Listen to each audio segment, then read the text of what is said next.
तो आपको बोर्ड,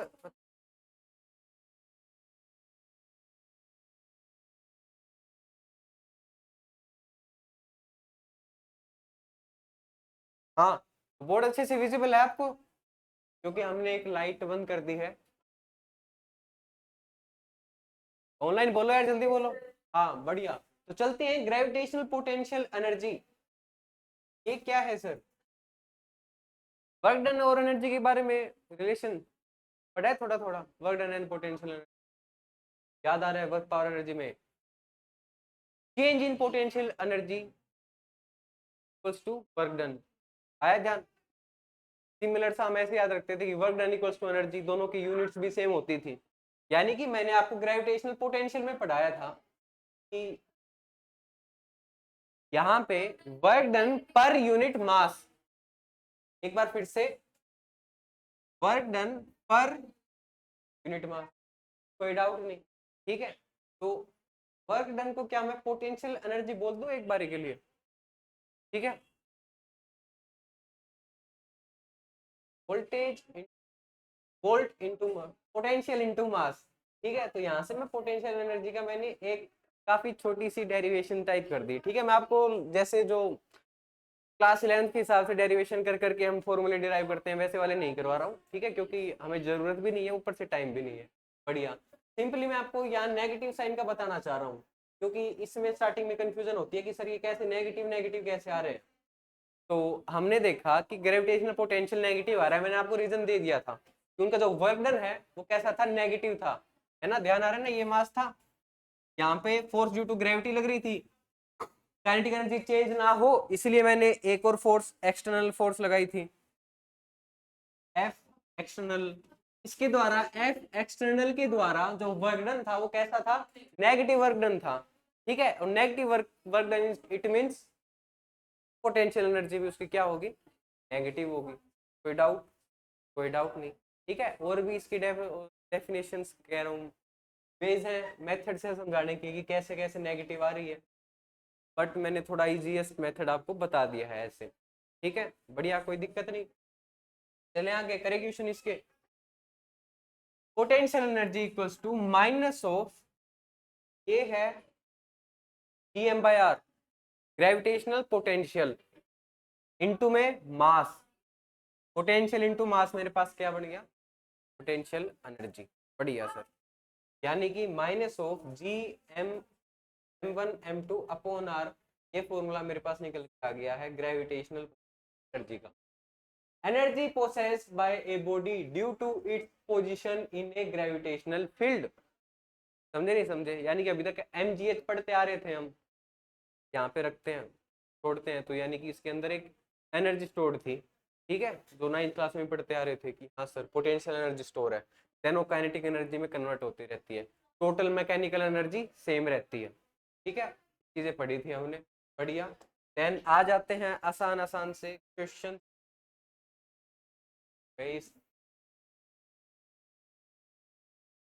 पढ़ेंगे क्या?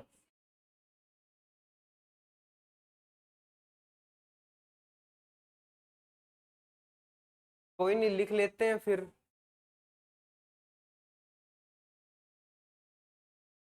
Just a second.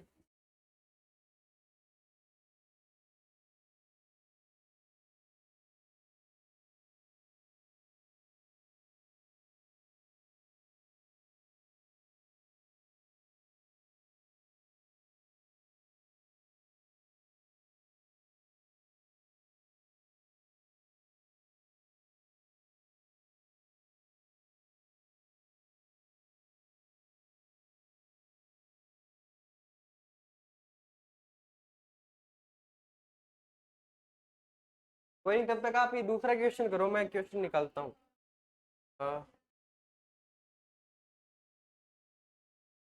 ये अपडेट बाद में कर देंगे यहाँ।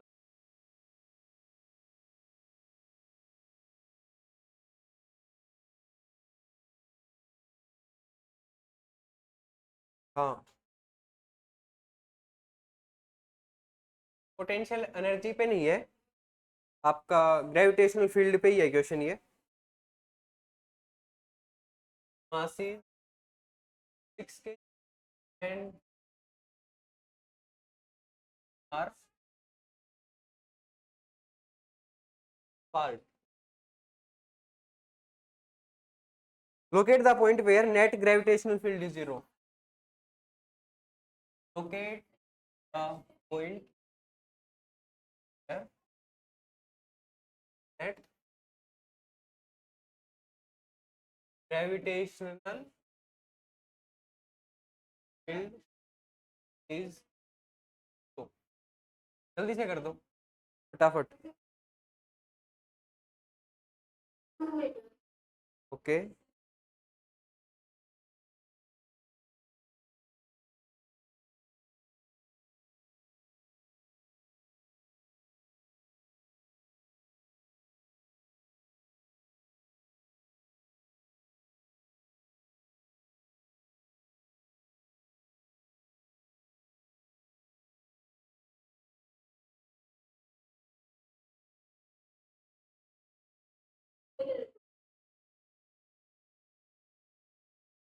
कहाँ से 6 kg से या 24 kg से ये भी तो बताओ.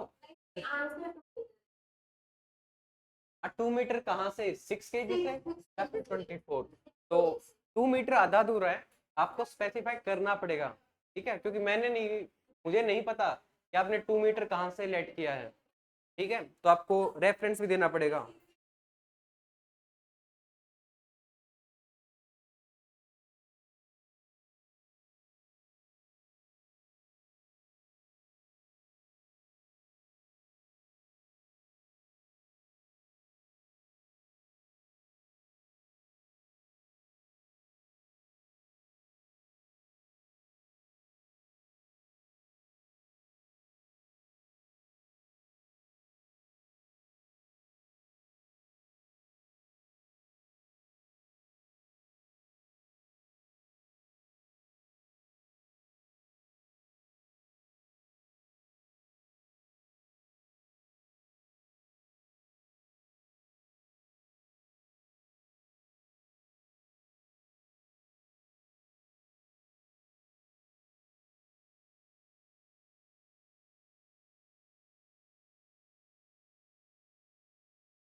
अभी क्या आंसर है तुम लोग?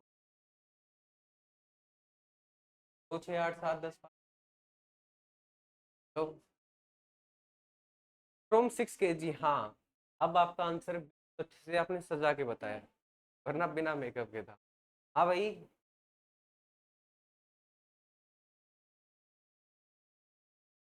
बाकी तो का आंसर आया था ऑनलाइन से भी. पर ये ढंग से बनानी पड़ी. क्वेश्चंस पता नहीं कहाँ गायब हो गए बीच में से. क्या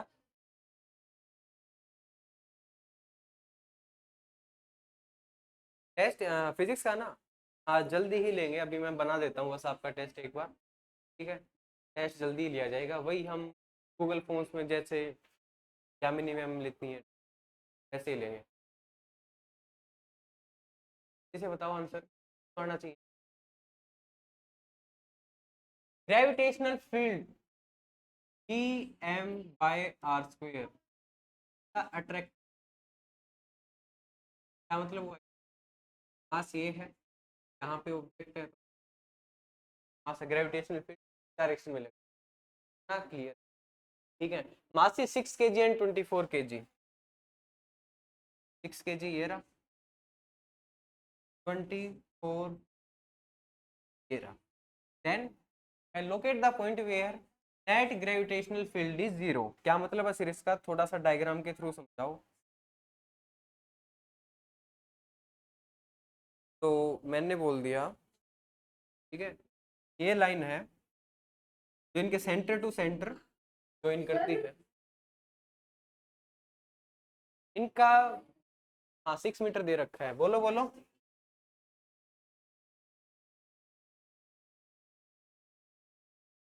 हाँ हाँ नहीं बिल्कुल यूट्यूब लेक्चर लेक्चर यूट्यूब पे डल जाएगा. आई थिंक एक दिन का टाइम लगेगा बस बाकी डल जाएगा. ठीक है. अच्छा कोई नहीं जब तक चल रहा है आप देखें. चार्जर हो उसके तो वो कर ले. ओके ओके, नो प्रॉब्लम, मतलब आप देख लेना, ठीक है। तो बीच की डिस्टेंस हमें 6 मीटर दे रखी है, तो हमें पता है कि सपोज कोई भी पॉइंट मैंने लेट कर लिया यहाँ पे, ये कलर लेते हैं, यहाँ पे एक पॉइंट लेट कर लिया, ठीक है, जो कि 6 kg से x दूरी पे है, तो 24 kg से कितनी दूरी पे हो जाएगा, 6 - x। यहाँ पे g ड्यू टू 6 kg इस डायरेक्शन में लग रही होगी, बढ़िया, एंड g ड्यू टू, अरे गलत क्यों बोल रहा हूँ, ठीक भी नहीं कर रहे,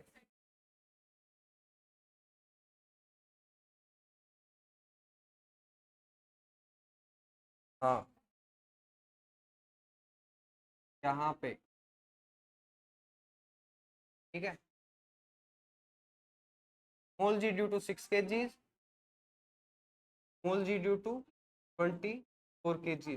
बाई चांस मैंने किसी पिछले लेक्चर में अगर ये मिस्टेक कर दी हो कि इस तरफ डायरेक्शन दिखा दी हो, तो उसके लिए मैं माफी मांगता हूँ, देख लेना आप प्लीज, आपको पता ही है कि एक्सेलरेशन इस साइड ही लगेगी, है ना, रखिए, या देन मैं कह सकता हूँ कि नेट ग्रेविटेशनल फील्ड 0, इसका मतलब इन दोनों की वैल्यू क्या हो जाएगी आपस में, इक्वल,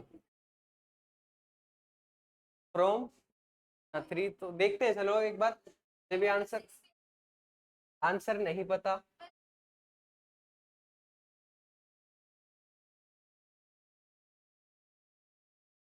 हाँ, ये आपकी बात ठीक थी कि ठीक है सर 6 मीटर है, इधर से 3, इधर से 3 तभी 0 होगा, मास सेम होते, ये 6 है, ये 24 है, मास में डिफरेंस आ गया, समझे या नहीं समझे। तो सर सिंपली हमें इन दोनों को इक्वेट करना है, काफी आसान है, तो जल्दी से कर देते हैं, ये नहीं होगा, ऐड ऑप्शन का भी नहीं है क्या, ये स्क्रीनशॉट आ रखा है कैसे, कोई नहीं,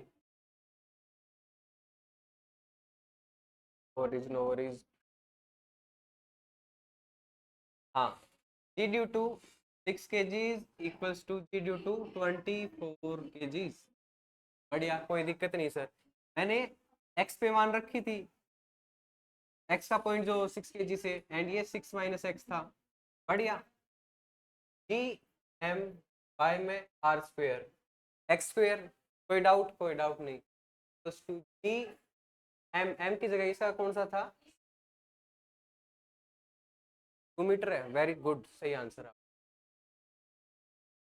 इसमें एवरीवन, ये 6 है, ये 24 है, मास 4m हो गया ना, अगर मैं इसको m लेट कर लेता हूँ तो कितना आता होगा, 6 × 4 = 24 equals to G 4m upon में आर स्क्वेयर, यानी 6 - x का होल स्क्वेयर, ये चीजें क्लियर है एवरीवन, बढ़िया, तो स्क्वेयर स्क्वेयर वाली एक जगह रख लो, इक्वल्स टू 4, ठीक है, मैंने कोई ज्यादा कैलकुलेशन नहीं की, जी से एम से कट, तो मैं इधर ले आया, और 4 मेरा यहीं का यहीं है, बताओ कोई डाउट हो, कोई डाउट नहीं सर, सिंपली मैंने इसको सोल्व कर लिया, 6 - x upon x equals to 2, क्यों, क्योंकि यहाँ पे ये कैसा बन जाता, कहाँ गया भाई इसका इरेजर, कहाँ गया, ब्रश ही है क्या, ठीक है, ये समझे ना, ऐसे कर दिया था मैंने, थोड़ी सी इसकी कमी है, बढ़िया, कोई दिक्कत नहीं, देन मैं कह सकता हूँ 6 - x इक्वल्स टू, हो ही गया यार अब तो, x, 6 equals to x, x की वैल्यू मेरे पास 2 आ जाएगी, ठीक है, इतने तो समझदार हो ही, थोड़ा हुआ है कर लेना आसान से कैलकुलेशन, ठीक है, x की वैल्यू मेरे पास 2 आ गई है, आसान आसान से क्वेश्चन है, लेकिन ऐसे ही क्वेश्चन आने हैं, टाइम बचाना है हमें, जल्दी जल्दी कर, कोई डाउट, कोई डाउट नहीं, चला जाए आगे, बढ़िया, तो 6 बज गए क्या अभी भी,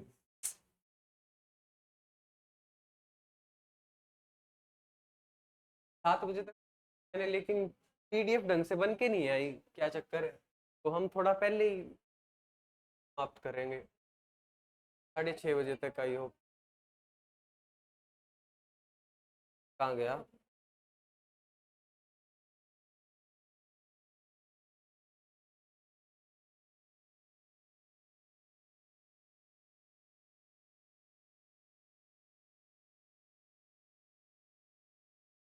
हाँ, तो जल्दी से एक क्वेश्चन कर दो इस पे।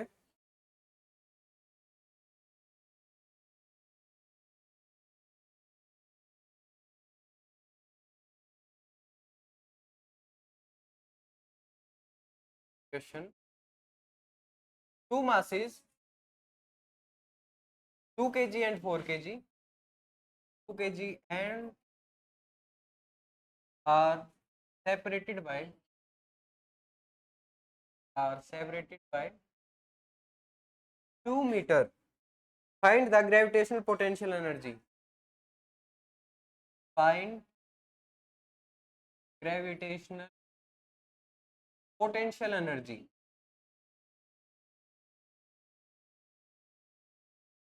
of the system.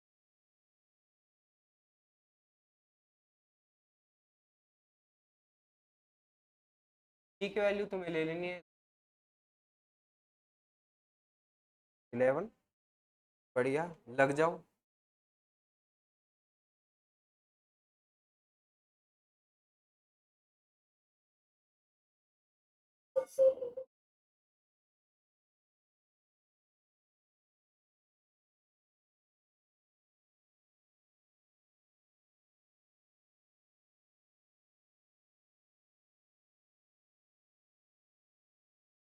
हो गया? तो सर सिंपल सा क्वेश्चन है, हमें तो बस वैल्यूज दे रखी हैं, पुट करनी है। पोटेंशियल एनर्जी को मैंने यू से डिनोट कर दिया, -6.67 इंटू 10⁻⁻11 इंटू में m1 m2 और इन, एक सेकंड में देख लेता हूँ, आंसर मुझे भी नहीं पता। अपॉन में R. I hope so clear होगा। m1 m2 की वैल्यू दे रखी है 4 और 2। देन बीच का सेपरेशन कितना है? 2 मीटर दे रखा है। ठीक है, डाल दिया। हो जाए 24 2 6 8। ये आंसर था क्या? 6 4 से 24 26। हाँ, 26 2.6 approx answer. Approx answer 2.64 into 10 okay okay okay. हाँ, 26 पॉइंट। क्लियर हुआ? इसमें देखना ध्यान से, gravitational potential energy of the system. अगर मैं सिंपल एक मास का पूछता आपसे, एक 4 kg का मास है, की वजह से ग्रेविटेशनल पोटेंशियल एनर्जी बता दो, बता पाते? नहीं। इसका मतलब एक सिंगल की वजह से ग्रेविटेशनल पोटेंशियल एनर्जी नहीं बता सकते, डिफाइन नहीं होती। हमें एक सिस्टम चाहिए होता है। समझे नहीं समझे? अभी कितना था यहाँ पे सिस्टम में, कितने ऑब्जेक्ट थे? दो, दो मासेस थे। ऐसे ही 3 होते, 4 होते, 5 होते, उनकी वजह से भी निकाल सकते थे। ठीक है, बढ़िया। देन मैं कह सकता हूँ कि सर, हाँ, यही मैं अभी आता, ग्रेविटेशनल पोटेंशियल एनर्जी एक सिंगल मास की निकाल सकते।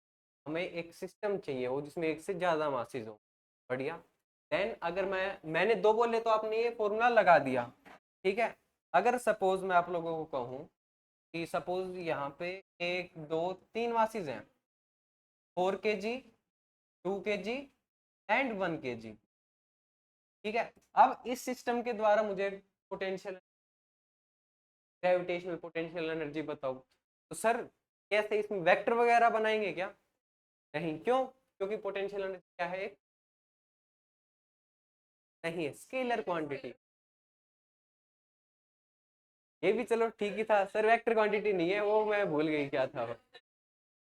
तो बढ़िया, ये निकालेंगे कैसे? सिंपली जैसे अभी मैंने आपको 2 kg एंड 4 kg दिया था ना, तो आपने 26.4 इंटू 10⁻⁻11 आंसर बता दिया।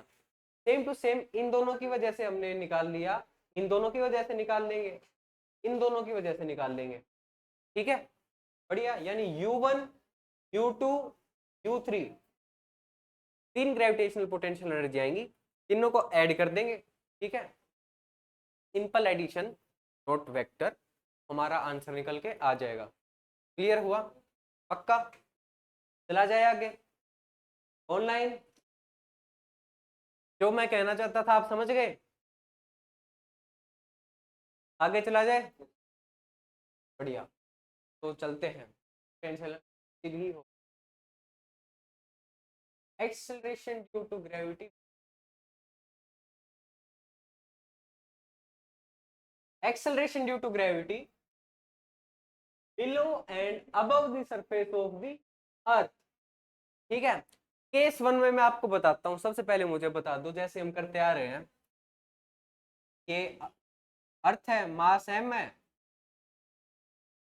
रेडियस r है, यहाँ पे ऑब्जेक्ट रखा है, उस acceleration due to gravity g है।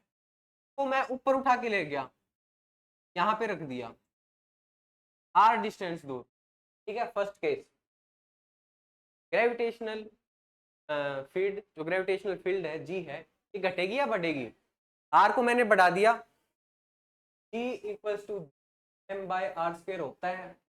r को मैंने क्या बढ़ा कर दिया, इंक्रीज कर दिया, g कम हो जाएगा। पक्का? बिल्कुल सही आंसर है। अभी मैं कहता हूं कि मैं धरती के अंदर घुस गया, अब बता दो मुझे। यानी मैंने r को क्या कर दिया, कम कर दिया अब की बार, सेकंड केस में। अब g की वैल्यू बढ़ जाएगी sir, according to this formula g की वैल्यू बढ़ जाएगी। ठीक है, लेकिन हम एक चीज नहीं समझ पाए यहाँ पे, क्योंकि बाहर जा रहे हैं ना, अर्थ के बाहर जा रहे हैं, मास के साथ हमने कुछ खिलवाड़ नहीं किया है। क्या क्या कुछ नहीं किया, जैसी अर्थ थी वैसी है, मास कांस्टेंट था। ठीक है, लेकिन अब क्या किया कि मैं धरती के अंदर घुस गया। यानी कि सपोज अगर मैं यहाँ हूं, यहाँ पे एक नई छोटी सी धरती बना दी मैंने, अर्थ बना दी। ठीक है, समझ रहे हो ना क्या कहने की कोशिश कर रहा हूं मैं? बढ़िया। तो जो इसका ये वाला मास है ना, का तो काम नहीं आया। समझे नहीं समझे? पहले तो चलो, लेकिन अब दिक्कत आ गई सर। ठीक है, तो इन्हीं सारी कैलकुलेशंस को, यानी इस मास के द्वारा इसके ऊपर वो नहीं लगाया जाएगा, ग्रेविटेशनल फील्ड नहीं लगाई जाएगी। ठीक है, यानी मास भी चेंज हो रहा है, रेडियस भी चेंज। ठीक है, समझे नहीं समझे? तो हाँ, बाय फॉर्मूला जल्दी जल्दी में हम बोल देते, अगर आर की वैल्यू बढ़ रही है, जी की वैल्यू घट रही है। अगर आर की वैल्यू घट रही है तो जी की वैल्यू बढ़ रही है। ठीक है, लेकिन हमने बीच में सोचा और दिमाग लगा के ये हमने निर्णय लिया कि m की वैल्यू भी तो चेंज हो रही है जब हम धरती के अंदर जा रहे हैं। यानी कि acceleration due to gravity below and above, above वाले में तो कोई दिक्कत ही नहीं थी, अभी तक बहुत सारे क्वेश्चन किए हमने, लेकिन सर बिलो वाले में दिक्कत आ गई हमें, क्योंकि वहां पे जो मास उसकी भी वैल्यू चेंज हो गई। ठीक है, तो यानी कि बढ़ेगी नहीं, वैल्यू नहीं बढ़ेगी, भले ही आर की वैल्यू घट गई हो, लेकिन जी की वैल्यू नहीं बढ़ेगी। बढ़िया सर, कोई डाउट? कोई डाउट नहीं, चलो आगे बढ़ते हैं। तो वैल्यू और बता दो मुझे, ऊपर जाने पे क्या होगी? ठीक है, तो केस नंबर 1 लेते हैं हम। ठीक है, जब मैं एक हाइट h पे चला जाता हूं, अर्थ से ऊपर, अर्थ के सरफेस से h हाइट के ऊपर, कोई doubt? G H equals to G M by R plus H का होल स्क्वायर। बोलो कोई डाउट? देन मैं इस जी एच और स्मॉल जी, ये क्या थी, सरफेस के ऊपर, यानी कि यहाँ पे वैल्यू जी थी, यहाँ पे वैल्यू है जी। समझ गए ना? के टर्म्स में चाहिए मुझे, तो यानी कि यहाँ पे मैं अपॉन आर स्क्वायर इंटू में आर स्क्वायर कर दिया, जैसे हमने लास्ट क्वेश्चन में किया था। ध्यान आ रहा है? आंसर आपका आ गया था, अब दोनों थोड़ा सा स्ट्रगल कर किया था लास्ट क्वेश्चन में। देन मैं कह सकता हूँ सर, इसको मैंने जी लिख दिया, बढ़िया, R square upon R plus H का ठीक है, मैंने स्क्वायर कॉमन निकाल लिया। ठीक है, देन मैं छोटी छोटी सी एक जो बाइनोमियल अप्रोक्सीमेशन है ये लूंगा। है था बस होगा नहीं। ठीक है, तो ज्यादा दिमाग पे लोड मत दो, चाहे इतना ही समझ लो कि मैथ्स की कुछ ट्रिक्स लगा के मैंने बोल दिया। अगर हम इसको सॉल्व करेंगे ना, अपने पास ये आंसर निकल के आ जाएगा।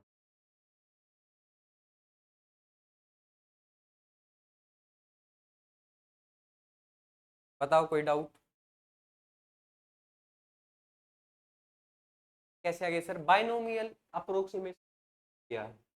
ठीक है, यानी कि एट ए हाइट h मेरे पास g के फैक्टर में वैल्यू आ जाएगी। बढ़िया। देन सेम टू सेम काम कर लीजिए, किसके लिए था? Above, above the earth surface पे। देन आ जाओ अब बिलो पे, केस नंबर 2 पे। अब मैं आ गया दिस वन। ठीक है, हाँ सर। अब मैं जो सेंटर से है वो d डिस्टेंस पे हूँ, यानी d से क्या? डेप्थ। h से हाइट, d से डेप्थ, इसलिए मैंने वेरिएबल चेंज कर लिया, यहाँ पे h नहीं लिया। आप कुछ भी वेरिएबल ले सकते हो, अलग अलग बुक्स में अलग अलग दिए होते हैं। तो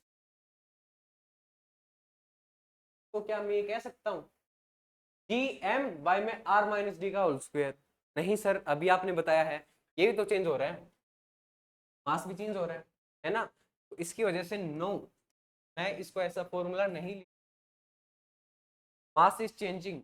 जो मेरा फॉर्मूला निकलता है वो है D one minus D by R. ठीक है, तो क्या ये डिक्रीज हो रहा है?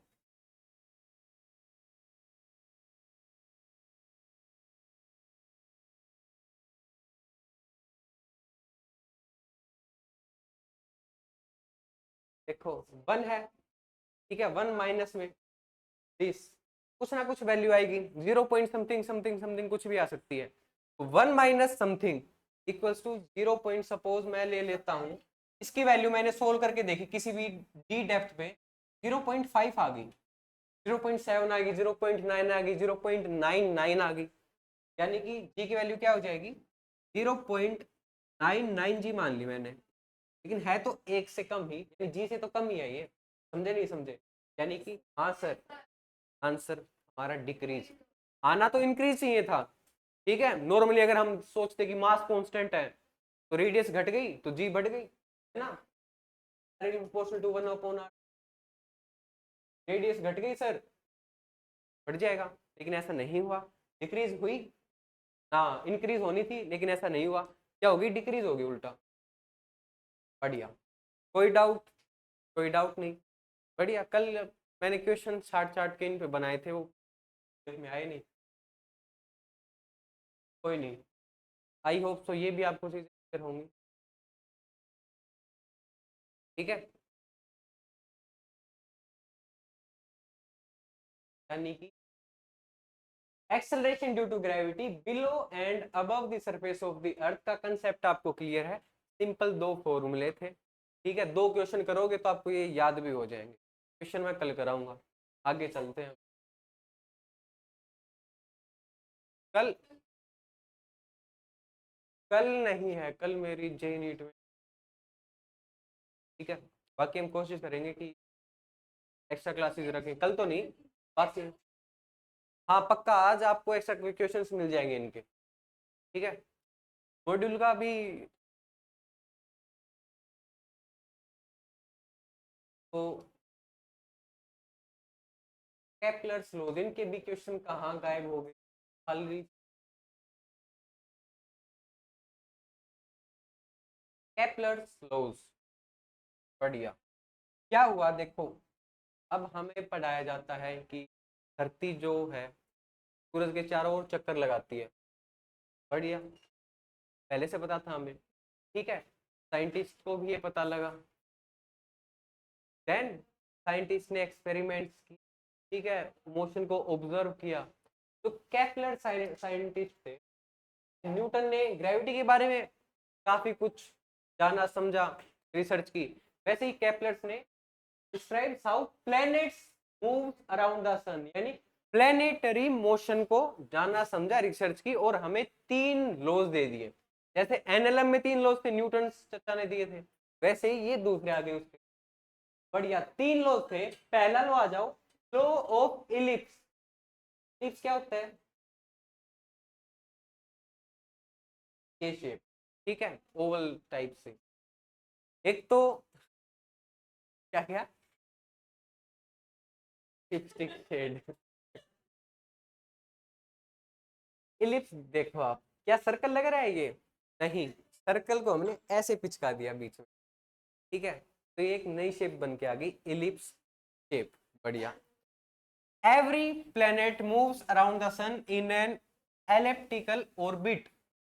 हम तो सर अभी तक पढ़ते आ रहे थे ये सन है, सन है, और ये धरती इसके ऐसे चक्कर काटती है, अर्थ, ठीक है, round round round round.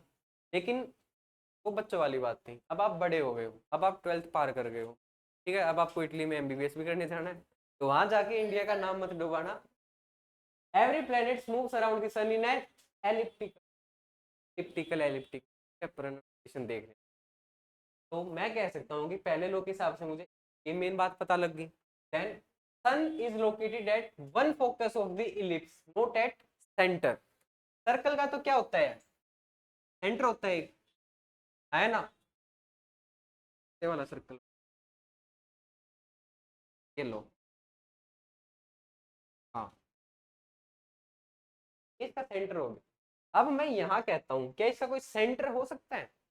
Sir ये हो सकता है भाई, नहीं होता।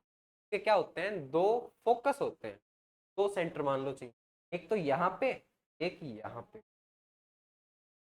बढ़िया, कोई डाउट नहीं। तो सर, तो एक फोकस है ना, उसके ऊपर सन प्रेजेंट है, यही आपने लिख रखा है, समझ भी आ गया। Sun is located at one focus of the its eight,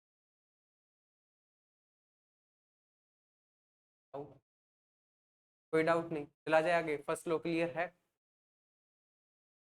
क्या हुआ, नहीं हुआ? क्या, आ जाओ। लो ऑफ, कोई नहीं, लो ऑफ इक्वल एरियाज। बढ़िया, यानी कि ये देखो सन है, ये एक एलिप्टिकल ऑर्बिट, मैंने इसको बनाने की कोशिश की।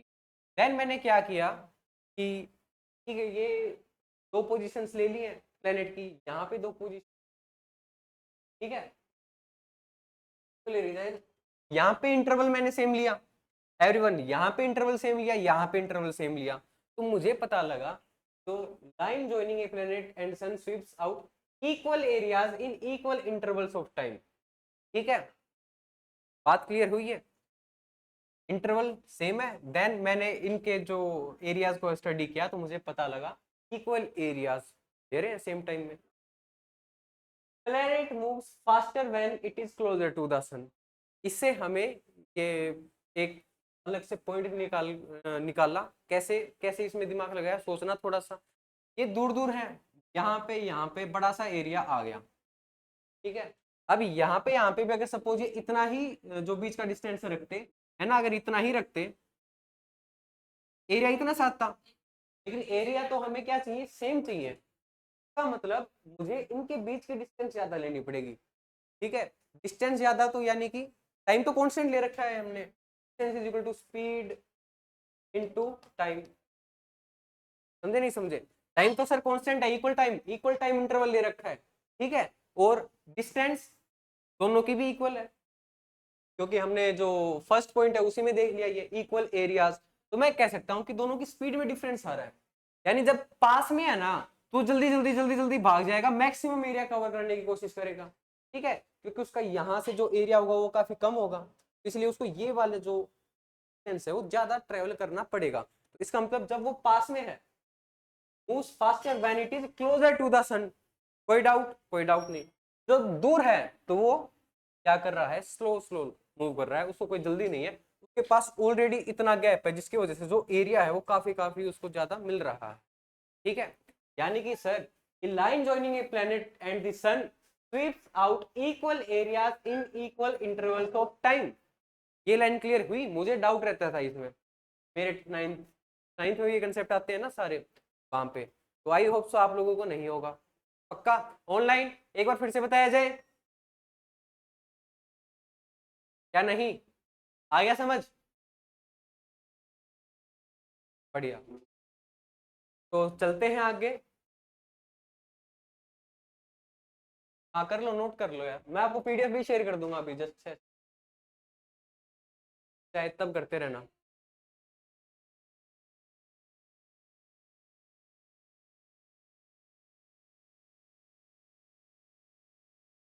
आप भी कर लो तब तक।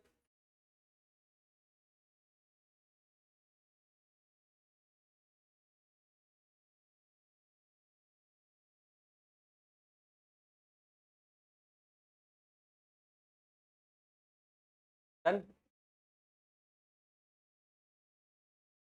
लो of periods, T square directly proportional to A cube.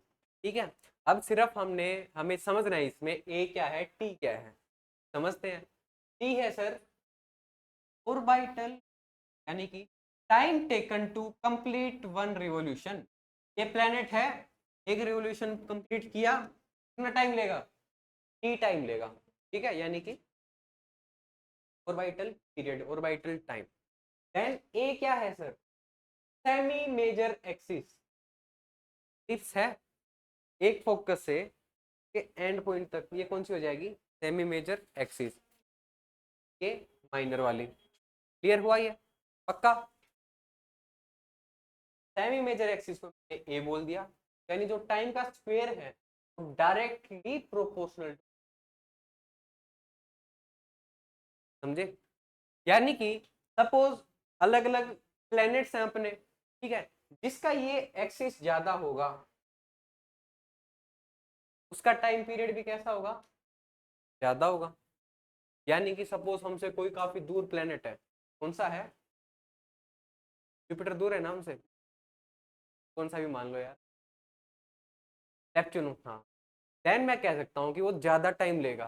क्यों? क्योंकि उसकी सेमी मेजर एक्सिस, सन तो यहाँ यही है, यहाँ पे अर्थ है, तो नेपच्यून सपोज यहाँ पे। क्लियर हुआ कि सेमी मेजर एक्सिस ज्यादा है तो उसका टाइम पीरियड ऑर्बिटल टाइम भी ज्यादा होगा। बस इतना ही था। क्लियर हुआ? देन मैं एक और पॉइंट कह सकता हूँ, then it means farther planets take much longer to complete one. ये बात मैंने अभी आपको बताई है। ठीक है, अर्थ से जो जो पीछे जा दूर है प्लैनेट्स सन से, ठीक है, वो ज्यादा टाइम लेंगे, पास में है वो कम टाइम लेंगे। नहीं समझे? जैसे अपने एक साल में 365 दिन होते हैं ना, तो वहां जाके अगर हम हमारे वाला टाइम कंसेप्ट लगाएं तो हो सकता है उनका ज्यादा निकले, 500 दिन आ जाए। समझे? एक साल का मतलब क्या होता है? जब पृथ्वी एक चक्कर लगा लेती है, वन रिवोल्यूशन कंप्लीट कर लेती है। होगी सर मेरी 4 मिनट। ठीक है, आ गया बस।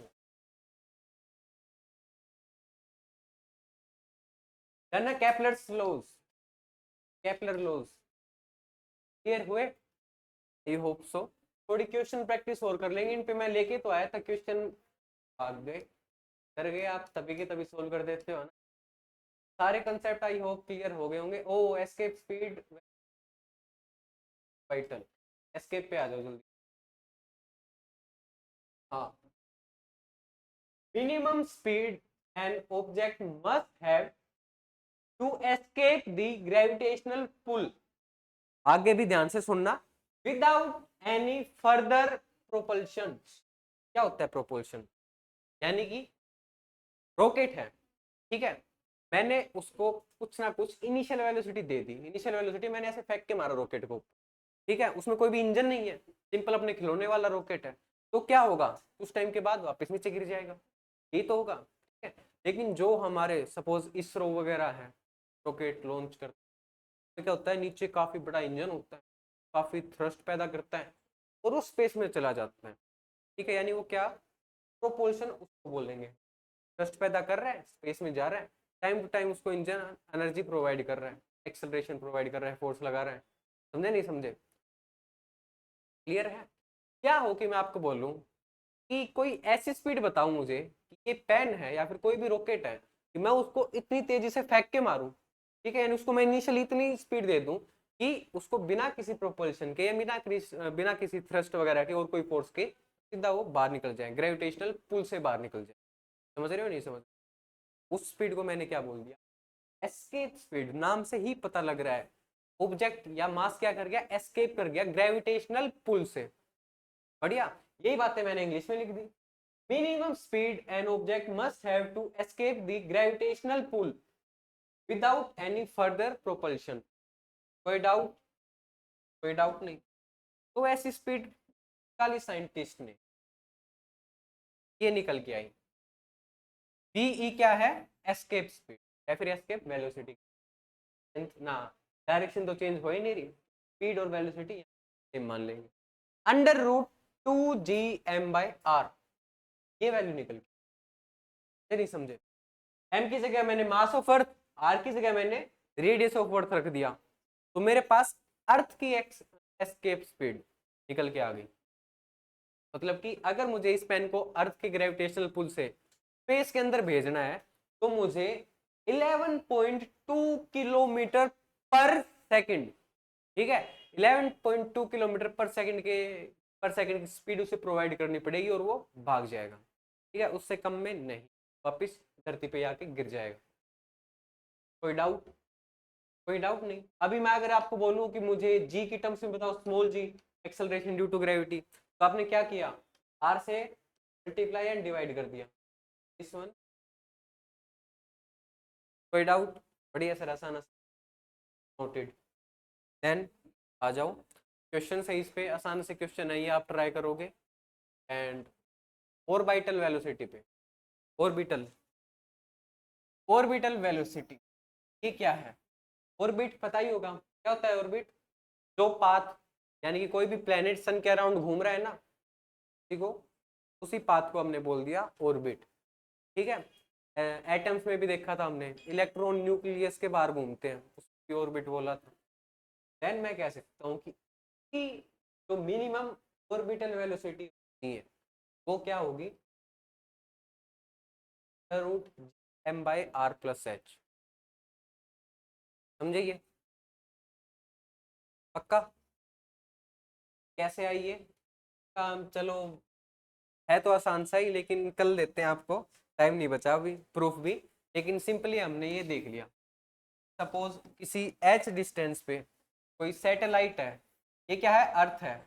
यहाँ पे किसी h डिस्टेंस पे कोई सैटेलाइट है, सैटेलाइट घूम रही, तो उसकी जो वेलोसिटी होनी चाहिए ना, ऐसे ऐसे, ये √g r। समझे नहीं समझे? अरे सर सेम सेम सी लग रही है ये। √g r, ऊपर क्या थी? √2g r। इनके बीच में मुझे रिलेशन मिल गया ये, यानी orbital velocity and escape velocity में मुझे एक रिलेशन मिल गया, सिंपल। देन चलते हैं आगे। Minimum horizontal velocity required by a satellite to remain in an stable circular orbit. Clear हुआ? अगर इससे कम ज्यादा होगी ना तो उसका ऑर्बिट स्टेबल नहीं होगा, मिनिमम इतनी होनी चाहिए। ठीक है, कोई डाउट? बढ़िया। एग्जाम्पल देख लो। इमेजिन मैंने किसी भी बाल को हॉरिजॉन्टली, समझ रहे हो ना, यानी कि सपोज ये कोई क्लिफ है, क्लिफ यानी माउंटेन, ये भी भर गया क्या? हाँ, इस सतह ऊपरी चोटी, यानी कि यहाँ से मैंने इसको हॉरिजॉन्टली ऐसे फेंक दिया, प्रोजेक्ट कर दिया। जल्दी एक बार बस 2 मिनट देख लो। देन मैं कह सकता हूँ अगर मैंने उसकी स्पीड कम रखी तो वो यहीं पे गिर जाएगा, अगर मैंने उसकी स्पीड ज्यादा कर दी इट ट्रेवल्स फार्दर, निकल जाएगा। उसकी कितनी स्पीड रखूं, यानी ऑर्बिटल वेलोसिटी क्या हो जिसकी वजह से keeps falling around earth without hitting the satellite. समझे ना? आ तो अर्थ की तरफ रही है लेकिन नहीं, उससे हिट नहीं हो रही क्योंकि वो उसके चक्कर लगाई जा रही है, तो हमने क्या बोल दिया? सैटेलाइट। और उसकी स्पीड को बोल दिया। और कोई डाउट? डाउट नहीं? आगे दो क्वेश्चन और, क्वेश्चन आ नहीं पाए इसमें, माय बैड। तो हाँ भाई, ऑर्बिटल वेलोसिटी, एस्केप वेलोसिटी,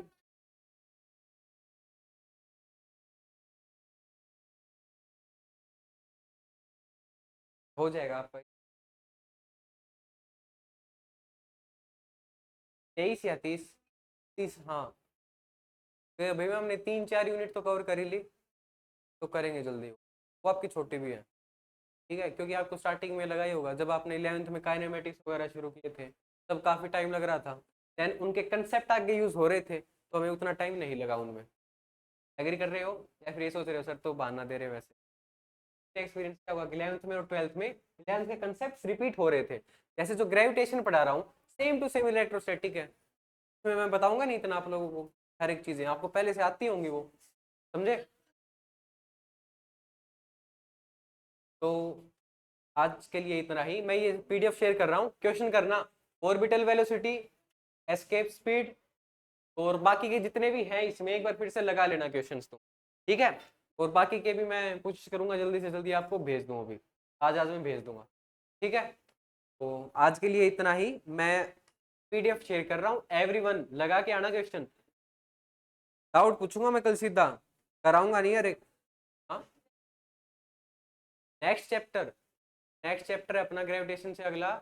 एक तो बीच में मुझे सर्कुलर मोशन का, सर्कुलर मोशन अगला सिलेबस में आई थिंक अलग से मेंशन नहीं कर रखा, लेकिन इससे नेक्स्ट हम सर्कुलर मोशन कवर करेंगे। हाँ भाई बोलो, कौन कह रहा था क्या?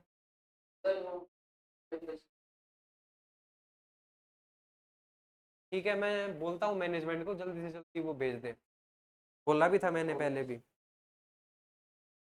Okay, bye everyone.